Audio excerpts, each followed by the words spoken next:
पीछे मुड़कर सूखेंगे ना, उस सूख में भूपेश बघेल और उनके पूरे मंत्रिमंडल बह जाएगी। मानसिक स्थिति इस स्तर पे उतर आए, ये उम्मीद नहीं थी।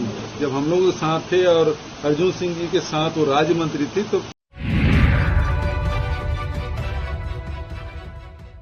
नमस्कार, इन खबर में आपका स्वागत है। अगले साल की शुरुआत में 5 राज्यों में विधानसभा का चुनाव है और उसके बाद 2 राज्यों में, यानी कि कुल 7 राज्यों में चुनाव होना है। अभी से राजनीति गर्म हो गई है, खास तौर से यूपी पे सबका ध्यान है। लेकिन 2023 में भी 5 राज्यों में विधानसभा का चुनाव है और उसी में से एक है छत्तीसगढ़, जहां पे कि अचानक थूक राजनीति पैदा हो गई है और काफ़ी इसको लेकर के तकरार बढ़ गई है। क्या है ये थूक राजनीति? दरअसल बीजेपी वहां पे लंबे समय तक सत्ता में रही, लेकिन जब 2018 के लास्ट में चुनाव हुए तो छत्तीसगढ़ उसके हाथ से न सिर्फ फिसला बल्कि बहुत ही बुरी तरह से वो हारी। अब उसके सामने चुनौती बढ़ गई है कि कैसे जो है वो सत्ता में आए। इसी क्रम में बस्तर इलाके में जगदलपुर में बीजेपी की 3 दिवसीय चिंतन शिविर हुआ, जिसमें वहां की प्रभारी महामंत्री डी पुरंदेश्वरी पहुंची। अंतिम दिन वहां पे बोलते बोलते कार्यकर्ताओं में जोश भरते हुए उन्होंने कुछ ऐसा कह दिया जिसपे हो गया हंगामा। पहले सुनिए उन्होंने क्या कहा।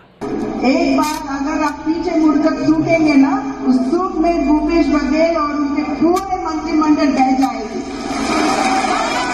इस संकल्प के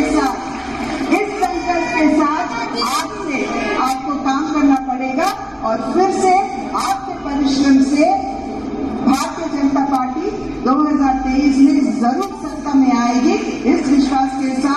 तो जैसा कि आपने सुना, वो कह रहे हैं कि देखिए कार्यकर्ताओं की बदौलत ही पार्टी जीतती है, सरकार बनती है। हम भी यदि मंच पे जितने नेता हैं वो आपकी बदौलत है और आपकी वो ताकत है कि यदि पीछे मुड़ करके आपने थूक दिया तो उसमें भूपेश बघेल सरकार बह जाए।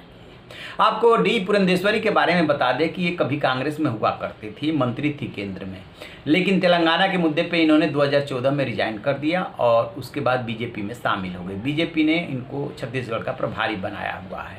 तो स्वाभाविक सी बात है कि भूपेश बघेल डी पुरंदेश्वरी को बहुत अच्छी तरह से जानते हैं। जब उन तक ये बात पहुंची कि वो तो कह रहे हैं कि हमारे कार्यकर्ता थूक देंगे तो बघेल सरकार बह जाएगी, इस पर उन्होंने कहा कि क्या हम प्रतिक्रिया दें।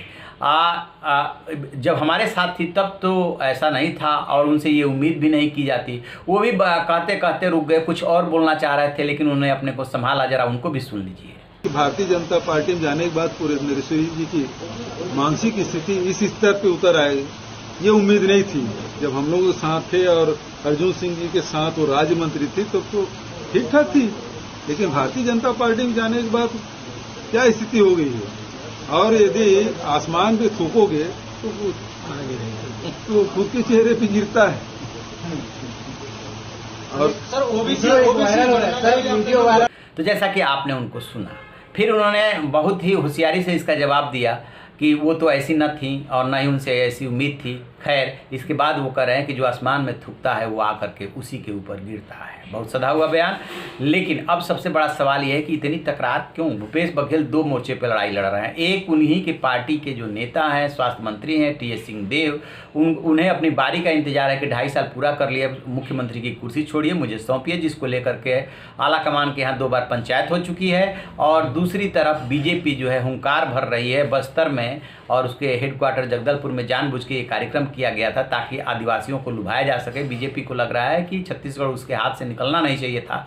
कैसे निकल गया? निकला तो था मध्य प्रदेश भी, लेकिन मध्य प्रदेश में जोड़ तोड़ करके वो फिर से आ गई थी। अभी छत्तीसगढ़ में दूर दूर तक आने की फिलहाल तो कोई गुंजाइश नहीं है। 2023 के चुनाव का ही इंतजार है, लिहाजा वो आक्रामक राजनीति कर रही है। लेकिन इस आक्रामक राजनीति का नतीजा क्या होगा, कितना वो जमीन पर उतर पाएगा, ये देखने वाली बात होगी। और कांग्रेस कैसे उसको संभालती है, इस पर हमारी नज़र रहेगी। जैसे ही कोई अपडेट मिलेगा आपसे साझा करेंगे। आप रहिए बेखबर, देखते रहिए इन खबर। Thank you.